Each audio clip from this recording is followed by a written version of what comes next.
কথায় বলে দিলেন, অপরাধ শূন্য হয়ে লহ কৃষ্ণ নাম, কৃষ্ণ মাতা কৃষ্ণ পিতা কৃষ্ণ নাম।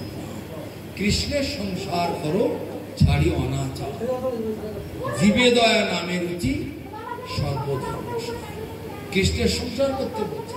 যার যা বাড়ি ঘর আছে, আমার বাড়ি আমার বাবা করে দিয়ে গেছে, আমার দাদু করে দিয়ে গেছে, এই সকল ফালতু কথা বাদ দিয়ে ভগবানের বাড়ি, আমি আমার পরিবার বর্গ সবাই ভগবানের দাস দাসী। আমি যা ইনকাম করি ভগবানের সেবার জন্য, যা বাজার করে আনি ভগবানের সেবার জন্য, যা রন্ধন করি ভগবানের ভোগ রান্না করি, যা গ্রহণ করি ভগবানের প্রসাদ গ্রহণ। আমাকে তো সিস্টেমের মধ্যে আসতে হবে, কিন্তু কজনেই বা আমরা করতে পারি। অনেক লোক দীক্ষা নিয়েছে বা অনেক লোক দীক্ষা নেব করছি, কিন্তু বাড়িতে আমার যেসব অনাচার সেগুলো আমি ছাড়তে রাজি না। আমরা বাঙালি, আমাদের পূর্বপুরুষরা মাছ টাছ খেয়ে এসেছে, আমরা কি এগুলো ছাড়তে পারি? ওগুলোকে ছাড়লে কি ভজন হয়ে যাবে? ভগবান কি কোথাও বলেছে নাকি মাছ খেয়ে না? হ্যাঁ, ভগবান কোথাও বলেছে? কোথায় বলেছে? কোথায় বলেছে? বাবা, তারা যেন একেবারে সর্বশাস্ত্রবিদ হয়ে গেছে। যেমন সব মূর্খ মানুষ, যেমন আমাদের সমাজ, যেমন আমাদের পূর্বপুরুষদের শিক্ষা, তেমনই সমাজের সঙ্গে সব শেষ হয়ে গেছে। মনুসংহিতাতে এক জায়গায় বলছে, পূর্বে কখনো এই সকল জীবজন্তু, বৃক্ষলতা, কীট পতঙ্গ, পশু পক্ষী কিচ্ছু ছিল না। ব্রহ্মা যখন জন্মেছিলেন একজন মানুষ তো জন্মেছিলেন, তাকে সৃষ্টি করতে বলছেন, সৃষ্টি করতে বলছেন। আমি কি করে সৃষ্টি করব? ভগবান বলছেন কোনো চিন্তা নেই, আমি তোমাকে সৃষ্টি করার ক্ষমতা দিচ্ছি, তোমাকে দুই অংশে বিভক্ত করে দিলাম, এবার সৃষ্টি করো। কি করে সৃষ্টি করবো? দুই অংশে বিভক্ত করে দিলেন। তোমার ভগবান মুচকি হাসছে, ঠিক আছে, আমি তোমাকে পুরুষ আর প্রকৃতির সৃষ্টি করে দিলাম, ঠিক আছে, এইবার তোমাকে আরেকটি স্পেশাল শক্তি দিচ্ছি, সেই শক্তির দ্বারা তুমি সৃষ্টি করতে পারো। তখন কাম নামক শক্তি তাদের উপর অর্পণ। টর্চ লাইটের আলো যেমন মারি আমরা, দূরে কোথাও কি অন্ধকার কি দেখা যাচ্ছে, এরকম টর্চ লাইটের আলোর মতো একটা জ্যোতি দুইজনের উপরে দিয়ে দেয়, তখন একে অপরের প্রতি আসক্ত হয়ে যায়। তখন থেকে সৃষ্টি আরম্ভ। প্রথমে ঋষি মুনি ঋষিদের প্রথমে সৃষ্টি করলেন, শতরূপট আপনারা শুনেছেন, জানেন। ধীরে ধীরে ধীরে ধীরে ধীরে ধীরে তাদের সন্তান, তাদের বাচ্চা কাচ্চা, তাদের বাচ্চা কাচ্চা এই করতে করতে আসছে। সেই জন্য বলা হয়, কেউ বলে কাশ্যপ গোত্র, কেউ বলে শাণ্ডিল্য গোত্র, কেউ বলে ভরদ্বাজ গোত্র, আলিঙ্গন গোত্র। গোত্র মানে কি? তার মানে সব হারিয়ে ফেলেছে, তা জানবে না কি করে? গোত্র মানে আমাদের পূর্বপুরুষ, সেই মুনি ঋষি, কাশ্যপ ঋষি তার বংশধর, আলিঙ্গন ঋষি তার বংশধরগণ, ভরদ্বাজ ঋষি তার বংশধরগণ। এইভাবে সমস্ত ঋষি মুনিদের থেকে এইসব ডালপালা দিল। তারপরে আপনি নিজের নিজের কর্মদোষেতে কেউ গরু, ছাগল, কুকুর, বিড়াল, বাঘ, ভালো, হাতি, ঘোড়া, সাপ, ব্যাং, মাছ, গাছ, লতা পাতা সবই হতে লাগলো এদের কর্মফলে। ইন্দ্র তার কর্মফলেতে সুখজনী প্রাপ্ত হলো। আপনারা হয় মণিগ্রীবের কথা শুনিয়েছেন, কুবেরের সন্তানরা নারদের চরণ অপরাধ করলো, দুটো বৃক্ষ হয়ে জন্মে থাকলো। কত সব কাহিনী। এইরকম কর্মফল অনুসারে আমরা সব বিভিন্ন রকমের জন্ম লাভ করছি। ইয়াং ইয়াং বাপি স্বর্ণ ভাব ত্যাজিত্তান্তিক কালে বরং তাম তমে বইতে কৌতে সদা তার ভাব। মৃত্যুকালে যে যেমন চিন্তা ভাবনা করতে করতে দেহ ত্যাগ করবে, মৃত্যুর পরে সেরকমটাই করবে। তাই কিনা বলুন? যে যা ভগবানদের বহু প্রমাণ দেখিয়ে দিয়েছেন। শাস্ত্র ঘাটলে অযত্র। ভরত ঋষির কথা চিন্তা করুন, তিনি ঋষি, তোমরা একজন মহান ব্যক্তি, মৃত্যুকালে হরিণের চিন্তা করতে বেশিকালে হরিণের গর্বে যান চিন্তা করে। একটা ঋষি শেষকালে পশু হয়ে যান, মৃত্যুকালে তার এরকম চিন্তা হয়েছে। তা আমরা যারা ঘর সংসার নিয়ে আছি, সাধু সঙ্গ করি না, পছন্দ করি না, ভালো লাগে না, সময় পাই না, তারা যদি ঘর সংসার নিয়েই পড়ে থাকে, তাই মৃত্যুকালে ওই ছেলে মেয়ে, নাতি পুতি, টাকা পয়সা, গাড়ি বাড়ি করেই তো চিন্তা আমাদের করতে হবে।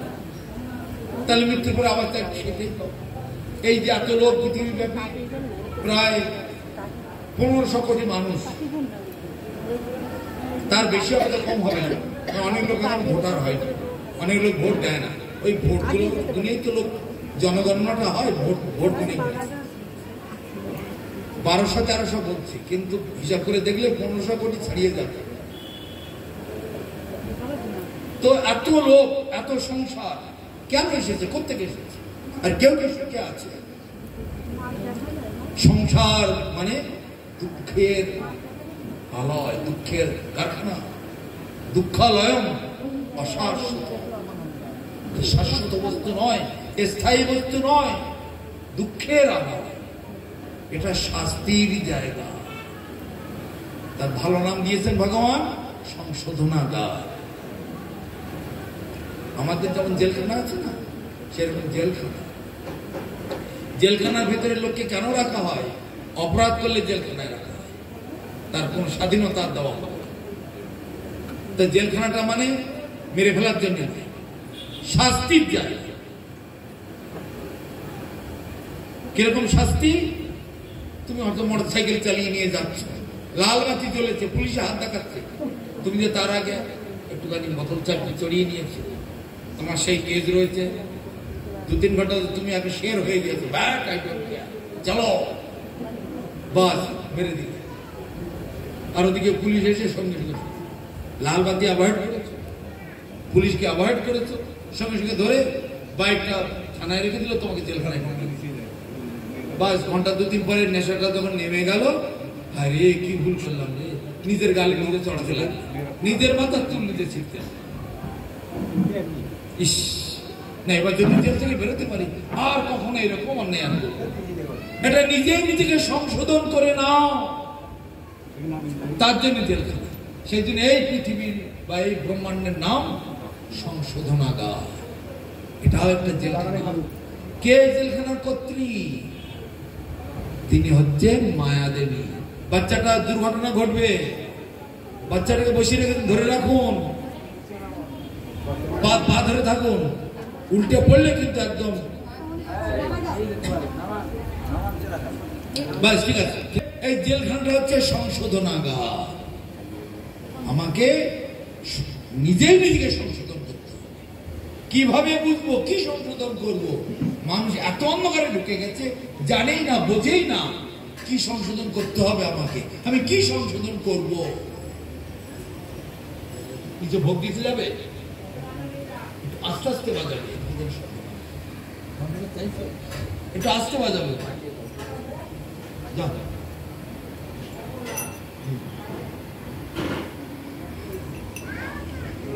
তো এটা এই জেলখানার ইনচার্জ কাকে বানিয়েছেন? ভগবান। ভগবান বানিয়েছেন দুর্গা দেবীকে। সৃষ্টি স্থিতি প্রলয় সাধন শক্তি রেখা সাহেব ভুবনানি বিবর্তি দুর্গা ইচ্ছানুরূপম অপি যশোকা চেষ্টাতে সা গোবিন্দমাদি পুরুষহং তমাম ভজা। সৃষ্টি স্থিতি লয় প্রলয় মহাপ্রলয় যা কিছু ঘটনা ঘটন পটিয়েছি সবকিছু এখানে চলছে, সবটাই ভগবানের ছায়া শক্তি দুর্গা দেবী থেকে। কেন দুর্গা দেবী নামটা হলো? দুর্গা নামটাই বা কেন? যারা দুর্গা পূজা করে সারা জীবন ধরে কোটি কোটি টাকা খরচা করে একটা দুর্গা পুজোতে, তারাও পর্যন্ত জানে না দুর্গা নামটা কেন হলো। দুর্গা মানে দুর্গ থেকে দুর্গা এসেছে। দুর্গ কাকে বলা হয়? দুর্গম এলাকাকে দুর্গ বলে। যেমন আগ্রার দুর্গ, দিল্লির দুর্গ। দিল্লির দুর্গকে কি বলে? Red fort. আগ্রার দুর্গকে কি বলে? আগ্রা ফোর্ট। ফোর্ট মানে দুর্গ, দুর্গম স্থান, যেখানে ঢোকা খুব কঠিন, আবার বেরোনো খুব কঠিন। এহেন স্থানকে দুর্গ বলা হয়। সেই দুর্গের যিনি কর্ত্রী, তাকে বলা হয় দুর্গা। তা এই হচ্ছে ব্রহ্মাণ্ডটা দুর্গা দেবীর আন্ডারে। সেই জন্য একে বলা হয় দেবী ধাম। আর বিরজা পার করে উপারে গেলে বৈকুণ্ঠ ধাম। প্রথমে সিদ্ধলোকের স্তর পড়বে, তারপরে কৈলাসের স্তর পড়বে, তার উপর থেকে বৈকুণ্ঠ ধাম শুরু। বৈকুণ্ঠ ধারে বিভিন্ন স্তর আছে। প্রথমে পড়বে অযোধ্যা, তার উপরে পড়বে দ্বারকা, তার উপরে মথুরা, তার উপরে গিয়ে গোলক বৃন্দাবন। সেইখানটা হচ্ছে আমাদের আদি বাড়ি, সেটি আমাদের পৈতৃক বাসস্থান। সেইটা আমরা ভুলে গেছি, গিয়ে দুর্গা দেবীর জেলখানাটাকে আমার বাড়ি করে নাচানাচি করছি। সমগ্র ব্রহ্মাণ্ডটাই হলো একটা ভাড়াটে বাড়ির মতো। যতই সাজন গোজন করা হোক না কেন, ওই আম্বানিটা আমি অদ্ভুত কোটি টাকার মালিক, যতই হোক না কেন এখানে ফেলে দিয়েছিল। এখানে থাকা হবে না, হবে না, হবে না। এটা কারোর জায়গাই নয়, এটা মরার জায়গা। সব এসেছে মরবার জন্য, মরবার জন্য এখানে। একজন নতুন বিবাহ হয়েছে, সে তার স্বামীকে বলছে, বেশ কয়েক বছর হয়ে গেছে, তার স্বামীকে বলছে যে সবাই তাদের স্ত্রীকে নিয়ে বিভিন্ন জায়গায় বেড়াতে যায়, ঘুরতে যায়, তো তোমার সঙ্গে এই 2-3 বছর হয়ে গেল, একদিনও আমাকে কোথাও বেড়াতে নিয়ে গেলে না। তো স্বামী বলছে ঠিক আছে, কালকে নিয়ে যাও। কালকে নিয়ে গেছে কোথায়? কলকাতার ওই নিমতলা শ্মশান ঘাট আছে, সেখানে নিয়ে গেছে। তো বলে কি ব্যাপার, সারা জায়গায় ঘুরতে নিয়ে যায় সবাই, আর তুমি আমাকে শ্মশানে নিয়ে এসেছো? তখন বলছে তুমি ভাবছোটা কি, সারা দুনিয়ার লোক মরছে, শুধু এখানে আড্ডা দেবে, এখানে আসার জন্য সবাই মরছে, আর তোমাকে এখানে আড্ডা দিলে সবাই মরছে, তার আমি আগে তোমাকে নিয়ে।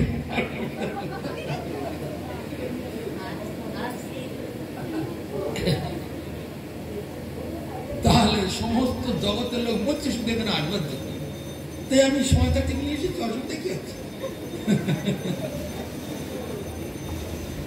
টাকা টাকা করেই মরছে সবাই, টাকা টাকা টাকা টাকা ছাড়াই দুনিয়া में সব कुछ है ফাঁকা। এইরকম অবস্থা। টাকাই ভগবান, টাকাই দেবদেবী, টাকাই ইহকাল পরকাল, টাকাই আমার সব, এরকমই মানুষের বিচার। তার মানে মায়ামুগ্ধ জীবের নাহি কৃষ্ণের স্মৃতি জ্ঞান, জীবের কৃপায় কৃষ্ণ কইল বেদ পুরাণ।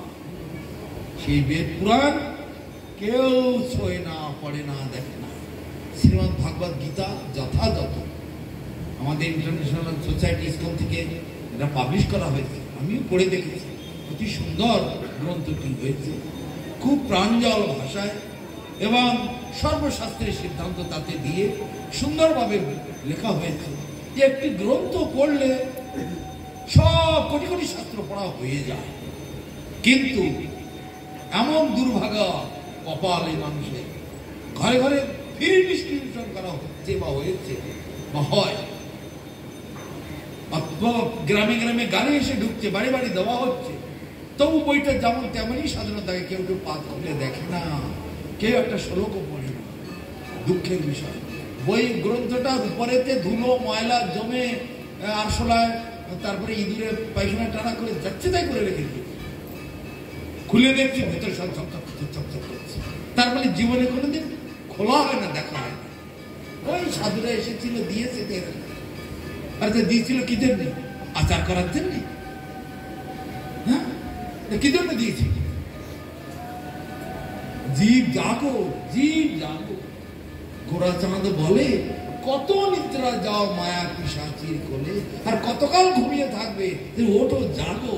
তোমাদের জাগার জন্য, জাগাবার জন্য দেওয়া হয়েছে। খবরের কাগজ পড়ার টাইম পাও, টিভি দেখার টাইম পাও, সিরিয়াল দেখার টাইম পাও, মোবাইল নিয়ে ঘাটার টাইম পাও, কিন্তু এই এত বড় মূল্যবান জিনিসটি তোমার দেখবার, খোলবার, বুঝবার একটু সময় তোমার নাই। কিসের মানুষ তুমি?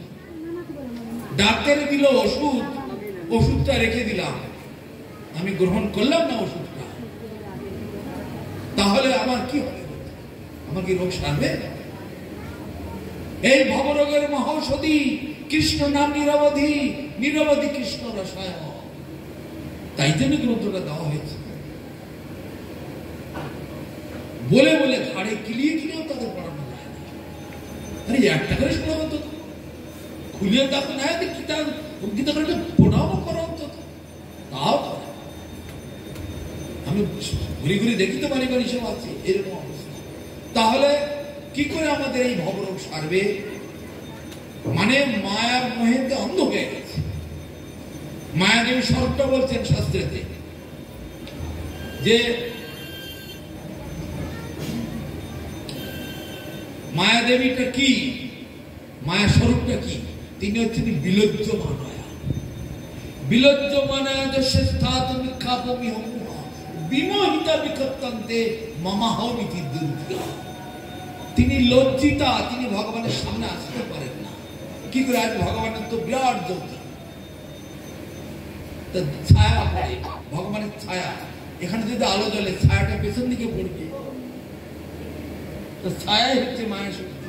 কেন? ভগবানের সঙ্গে যা যুক্ত হয়ে আছে সবই দিব্য, সবই চিন্ময়, সবই।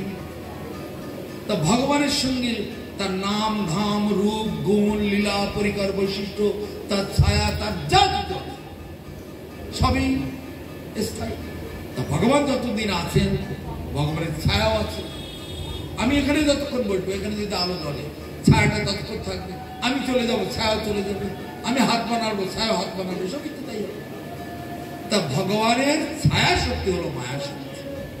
তাকে দায়িত্ব দিয়েছেন ভগবান।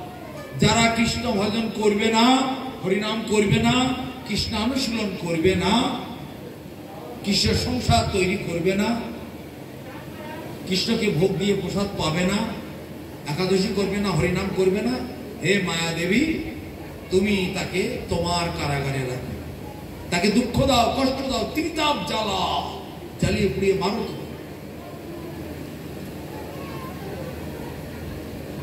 তাহলে তার যদি আক্কেলটা হয়। কিছুদিন আগে করোনা এসেছিল না, 2 বছর আগে, যে সকল জায়গাতে 10 বার করে 20 বার করে গিয়েছি, তারা কেউ হরিনামের মালাটা পর্যন্ত ধরতে চায় না, গ্রহণ করতে চায় না। দীক্ষা তো দূরের কথা, হরিনামটা পর্যন্ত গ্রহণ করতে চায় না, তিলক করতে চায় না, গলায় একটা তুলসীর মালা পর্যন্ত রাখতে চায় না। কিন্তু যখন করোনার ধরেছে, কেবল ফোন করছে, একটু আসুন না, আসুন না। আপনি তখন বলতেন হরিনাম গ্রহণ করার জন্য, মালা নেওয়ার জন্য, গলায় মালা করার জন্য, আসুন না, আসুন না, নিয়ে আসুন না। আর তুমি আসুন তাহলে আমার কাছে। ওরে বাবা, এখন করোনা, তা করোনা ওদের, এখন করোনার ভয়, আমি যে যাবো, আমার করোনা নেই। তোমাকে আমার কাছে আসতে ভয় লাগছে যে করোনায় ধরবে। গুরুদেব আপনি আসুন, চিন্তা করুন। সে আসতে পারছে না, এখন ঠেলায় পড়েছে। ঠেলায় না পড়লে বেড়াল কাছে ওঠে না, এখন ঠেলায় পড়েছে। এখন আসুন, এটা আমাদের দীক্ষা, আমরা সবাই দীক্ষা নেবো, আমরা সবাই হয়ে যাবো। কেন? বাজারে আর এখন বাজারেই তো বন্ধ, মাছ মাংস পাওয়াই যাচ্ছে না, কি হবে? এখন তো ঠেলায় পড়ে গেছি। আর কবে মরে যাবো তা ঠিক নেই, ডেলি মরার খবর শোনা যাচ্ছে। আজ এতগুলো মরেছে, আজ অতগুলো মরেছে, এমনকি ডেড বডিও পর্যন্ত তাদেরকে দেওয়া হচ্ছে না বাড়ি বাড়িতে। ডেড বডি দিলে আমার ইনফেকশন হয়ে যাবে, আরো 20-50টা লোক সব মরবে। ডেড বডিকে দেখতেও পর্যন্ত দিচ্ছে না। মরে গেল হসপিটালে, প্লাস্টিকে প্যাক করলো, তাও মার্কেটে চলে যাবে, ওখান থেকে বিদায় করো। কিন্তু কাউকে ডেড বডি দিচ্ছে না, এরকম অবস্থা। তখন শুধু ফোন আর ফোন। এবার দীক্ষা নেওয়ার জন্য খেলায় বেড়ে গেছে। এই তো জগতের মানুষ। তার বিলজ্জ মানায়া, তিনি লজ্জিতা, ভগবানের সামনে আসেন না। কেন লজ্জিতা? ভগবানের আদেশে কাজ করছেন, আবার ভগবানের ইচ্ছার বিরুদ্ধে। তার মানে ভগবান বলছেন যারা কৃষ্ণ বহির্মুখ তাদেরকে তোমার জেলখানায় ভরো, ভরে তাদেরকে শাস্তি দাও, ত্রিতাপ জ্বালায় কষ্ট দাও। তারপরে সে বুঝুক আমি ছাড়া আর কিছু নেই, আমারই ভজন করতে হবে। এই জন্য তোমার এই দায়িত্ব।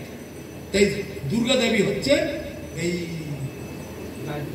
ব্রহ্মাণ্ডের জেলার, জেলের ইনচার্জ। তা তিনি কি করছে? বিলজ্জ মানায়াদস্য স্থাব মিথ্যাপমি মুহা বিমোহিতা বিক্ষত্তান্তে মম আহমিতে দূর দিয়া। আমি এবং আমার, এই দুটি শব্দ তাদের উপরে চাপিয়ে দিলেন, আমি আর আমার, বাস। আর কিছু সমস্ত জীবের ঘাড়ে এই দুটো জিনিস চেপেছে, আমি অমুক, আমি তমুক। আমি এত জানি, অত জানি, তত জানি, আমার এত যোগ্যতা, তত যোগ্যতা, আমি অমুকের বেটা তমুক, আর আমার এই আছে, ওই আছে, সেই আছে। আমি আর আমার এই দুটো জিনিস প্রত্যেকটা জীবের উপরে চাপিয়ে দিয়েছে। একেবারে নর্দমার কীট পতঙ্গ থেকে শুরু করে একেবারে ভূর ভুবস্ব মহাজম তখন সত্য লোকে ব্রহ্মা পর্যন্ত তার ঘাড়ের মধ্যে চাপিয়েছে। এই চতুর্দশ ভুবনের প্রতিটা জীবের উপরে এই দুটো জিনিস, আমি আর আমার। এর ফলেতেই সমস্ত জীব একদম মোহিত হয়ে গেছে।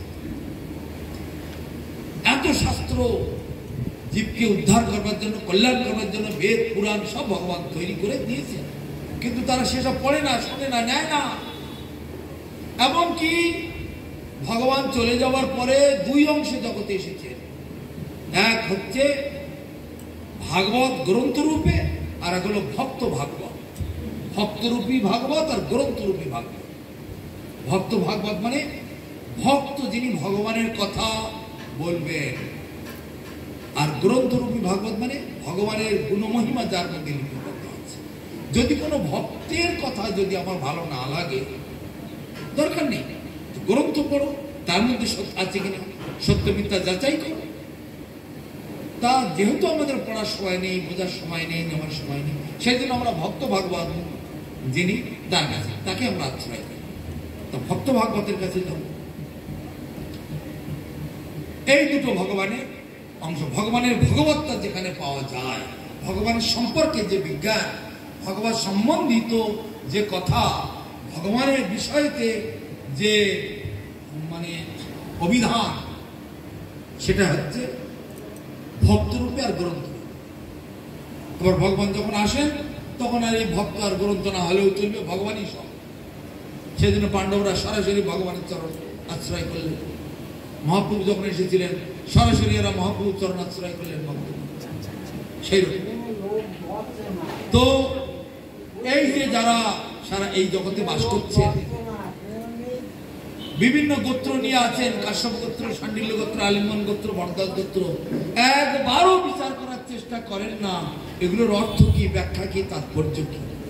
আমাদের পূর্বপুরুষরা যদি হন এই কাশ্যপ ঋষি বা ভরদ্বাজ ঋষি বা শাণ্ডিল্য ঋষি, আলিঙ্গন ঋষি বাদী, তারা কি করতেন, তাদের কি আচরণ ছিল, তাদের কি শিক্ষা, তাদের কি দৈনন্দিন জীবনযাত্রা, আমরা তো সেটাই করবো না।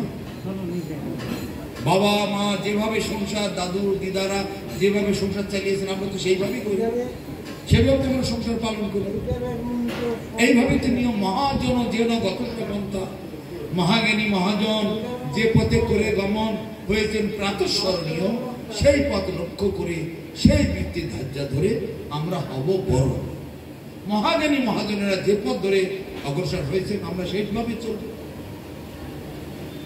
তাহলে এই সকল হচ্ছে আমাদের রাস্তা। এমনকি ভগবান ভাগবততে সরাসরি বলে দিচ্ছে যে ওই ভগবত পত্তা উপায় ঝাতমূলব্ধে অঞ্জপুংসাং অবিতসাং বিদ্যিং ভাগবতাঙ্গিতা। ভগবান তার নিজেকে পাওয়ার উপায় নিজ মুখে বলছে, এই পথ দিয়ে আমার বাড়িতে চলে। এর থেকে সোজা পথ আর কি হতে পারে বলুন? এর থেকে আর কোন সোজা পথ হয়? আমি আপনার বাড়িতে যাব, রাস্তার বাড়ির কাছে গিয়ে ঘোরাঘুরি করছি, কে বলছে ওইদিকে, কে বলছে ওইদিকে, কে বলছে ওইদিকে, 2 ঘন্টা ধরে ঘোরাঘুরি করছি। হঠাৎ আপনার সঙ্গে আমার সাক্ষাৎ হয়ে, কোথায় যাবেন? আমি তো আপনার বাড়িতে যাবো, আসুন, আপনি আমার হাতটা ধরুন, আসুন। আর কি আমার ভুল হবে? বলুন, যার বাড়িতে যাবো তার সঙ্গে দেখা হয়ে গেল, তিনি আমার হাত ধরেছেন, বলছেন এই পথ দিয়ে আমার বাড়িতে এসে, তাহলে ভুল হওয়ার তো আর কোনো কথাই নেই। এই ভাগবত ভগবান নিজেই তৈরি করে দিয়ে বলছেন এই পথ দিয়ে এসে। তার পরবর্তীকালে তার নিজজনেরা চৈতন্য ভাগবত, চৈতন্য চরিতামৃত করলেন আরো কাছে, তারপরেতে আরো সহজ সরল ভাষায় আমাদের গুরুবর্গরা দিয়েছে, আরো কাছে একেবারে সোনার থালায় অমৃত পরিবেশন করে দিয়েছেন হাতে তুলে। এর থেকে সোজা কি হতে পারে? তবু আমরা সেগুলো শুনতে চাই না, বুঝতে চাই না। মানে ওই আমি আর আমার আমাদেরকে গিলে খেয়ে বসে আছে। আমি কে, কোথা থেকে এলাম কেউ বলতে পারে না। এখানে আসার পূর্বে কোথায় ছিলাম, হঠাৎ চলে যাব, চলে কোথায় যাব কেউ বলতে পারে। কেন বলতে পারি? কালকে কি দিয়ে ভাত খেয়েছিলাম বলতে পারি, পরশুদিন কি দিয়ে ভাত খেয়েছিলাম বলতে পারি। তা আমি 10 বছর আগে কোথায় ছিলাম, 20 বছর আগে কোথায় ছিলাম, আমার জন্মের আগে কোথায় ছিলাম কেন বলতে পারবো? এত গবেষণা হচ্ছে, এত আবিষ্কার হচ্ছে। বাচ্চারা বলতে পারে না, ওদের স্মৃতিশক্তি কম। বড়রা তো বলতে পারবে। বাচ্চাকে বলা যে মামার বাড়ি কি দিয়ে খেয়েছিলে, ভুলে যাচ্ছে। কিন্তু মা তো পারে বলতে, তার বাবা তো পারবে বলতে। কেন এদের জ্ঞানটা বড়? তাহলে এখানে জন্মাবার পূর্বে কোথায় ছিলাম কেন বলতে পারবে না? কেন পারবে না? শ্বশুরবাড়ি গিয়ে কি দিয়ে খেয়েছি সেটা বলতে পারবে। জামাই ষষ্ঠীতে কি দিয়ে খেয়েছিলাম শ্বশুরবাড়ি সেটা বলতে পারছি। ছোটবেলায় কোন স্কুলে পড়েছি সে বলতে পারছি, কোন কলেজে পড়েছি সে বলতে পারছি। তাই আমি এখানে আসার পূর্বে কোথায় ছিলাম কেন বলতে পারবো? অবশ্যই বলার দরকার, অবশ্যই বলতে পারা প্রয়োজন। মহাকাশে যাওয়া হচ্ছে, মঙ্গল গ্রহে যাচ্ছে, তারপর কি চন্দ্রে যাচ্ছে, পাতালে যাচ্ছে, সমুদ্রের তলায় যাচ্ছে, এত গবেষণা হচ্ছে। আর এই আসল গবেষণাটা কেন নেই? তাই ভাগবতে সরাসরি বলে দিচ্ছে এই জগতে যারা বড় বড় দিকপাল, বড় বড় জ্ঞানী গুণী, এদের যে চোখ, এটা হচ্ছে ময়ূর পুচ্ছের চোখের মতো। ময়ূর পাখায় যে বড় বড় চোখ আছে না, সেই চোখে কি ময়ূর দেখতে পায়? দেখতে পায়, কিন্তু কেবল বাইরের থেকে দেখার জন্য বড় বড় চোখ। কাজের চোখ কিচ্ছু নয়। কাজের চোখ হলো ময়ূরের মুরগির মতো যে ছোট্ট ছোট্ট দুটো চোখ ঠোঁটের দুপাশে আছে, ওই চোখে দেখতে। আর পাখনায় যে বড় বড় চোখ আছে, ওই চোখে কিচ্ছু দেখতে পায়। এই জগতে যত জ্ঞানী গুণী আছে, কি বলেন সাঁতার জানেন না? জানেন না সাঁতার? কি বলছেন আপনি সাঁতার জানেন না? না, তুই তাড়াতাড়ি কিনারায় পড়, সাঁতার জানেন না? আপনার তো তাহলে 16 আনায় শেষ, আমার তবু 12 আনা, কিন্তু আপনার তো 16 আনায় শেষ হয়ে গেল। আপনার আর কোনো উপায় নেই। বলতে বলতে 10 মিনিটের মধ্যে ঝড় উঠে গেল, ভয়ঙ্কর কালবৈশাখী ঝড়, নৌকোটা পাল্টে খেয়ে ডুবে গেল। মাদির তো নৌকোর গায়ে দড়ি বাঁধা থাকে, দড়ি দিয়ে সাঁতার কেটে উপরে উঠে গেল, পণ্ডিত হয়ে গেল। তাহলে আসল বিদ্যা যদি না জানা থাকে, ওই 2-4 পয়সার বিদ্যাতে কোনো কিছুই হবে না। আসল বিদ্যা এই ভবসমুদ্র কি করে পাড়ে দিয়ে back to god head, back to home, কিভাবে নিজের বাড়ি ফিরে যাব, ভগবানের কাছে ফিরে যাব, সেটাই আসল। তাই যাই দু কথায় সেরে দিই।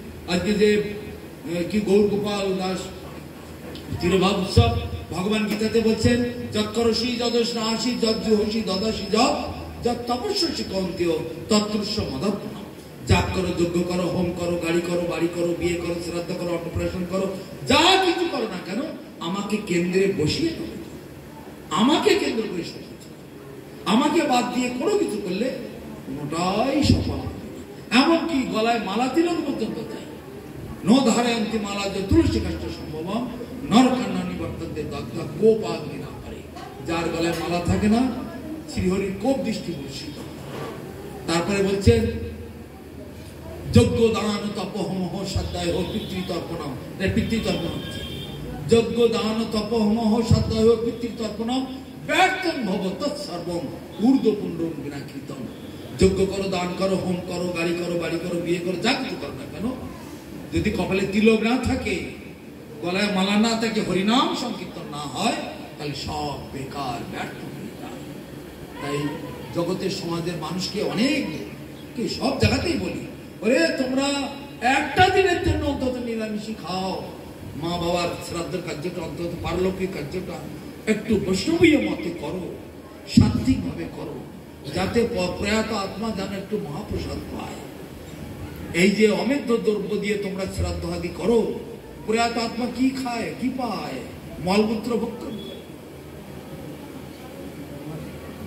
শিবে কথা কৈলাসে বসে ব্রাহ্মণদের বলছে, হে দ্বিজগণ, তোমরা যে শ্রাদ্ধ করছো পিতৃপুরুষের উদ্ধারের জন্য, কি হচ্ছে? সব তোমাদের ওই সকল লোকেরা মলমূত্র ভক্ষণ করছে। যজ্ঞ দান তপ যা কিছু করো, যদি ভগবানের সেবা না হয়, তাহলে সেটা সব ওই সব আত্মাগুলো প্রেতাত্মা ধারণ করছে এবং তারা মলমূত্র ভক্ষণ করে। অতএব তোমরা এইগুলো করো না, তোমরা বৈষ্ণবীয় মতে করো। কে কার কথা শোনে? অতএব প্রত্যেক বাড়ি বাড়ি মা বাবাদের বাৎসরিক করে, শ্রাদ্ধ করে, বা ত্রৈবার্ষিক পঞ্চবার্ষিকী যে যা করে, অন্তত বৈষ্ণবীয় মতে করা উচিত। এমনকি শুধু বিয়ে নয়, যে কোনো কার্য, যে কোনো শুভ কার্য বৈষ্ণবীয়, তাহলে সব কিছু সুফল লাভ করবে, ভগবানের কৃপা লাভ করবে, সকলের কল্যাণ হবে, মঙ্গল হবে। বঞ্ছা কল্পতরুভ্যশ্চ কৃপা সিন্ধুভ্যো বৈষ্ণবেভ্যশ্চ পতিতানাং পাবনেভ্যো বৈষ্ণবেভ্যো নমো নমঃ। ভোগাতে